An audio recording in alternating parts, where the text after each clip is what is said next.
આગળ વાત વાતાવરણને લઈને કરીએ તો છોટાઉદેપુર જિલ્લાના વાતાવરણમાં પલટો આવ્યો છે। છોટાઉદેપુરમાં વહેલી સવારે વરસાદી છાંટા પડ્યા।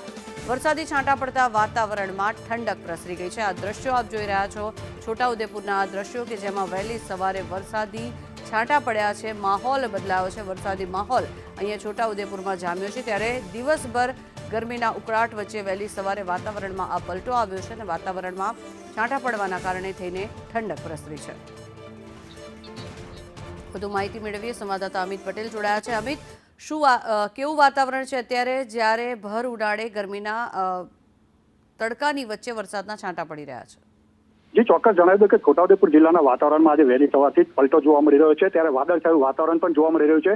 કેટલીક ઠેકાણે વાદળી તાપ પણ જોવા મળી રહ્યો છે। ત્યારે સવારે 6 વાગ્યાના અરસામાં છોટાઉદેપુર જે જિલ્લા મથક છે, જિલ્લા મથક વાદળછાયું વાતાવરણ સર્જાયું હતું અને લગભગ 10 મિનિટ જેટલો ઝરમર છાંટા પડ્યા હતા, વરસાદ પડ્યો હતો। ત્યારે મહત્વની વાત એ છે કે જે ભર ઉનાળે જે વરસાદી છાંટા થયા છે તેને લઈને ખેડૂતોમાં ચિંતા પણ જોવા મળી રહી છે। સાથે સાથે ગરમીની અંદર પણ ઠંડક જોવા મળી રહી છે। જી આભાર અમિત સમગ્ર માહિતી બદલ।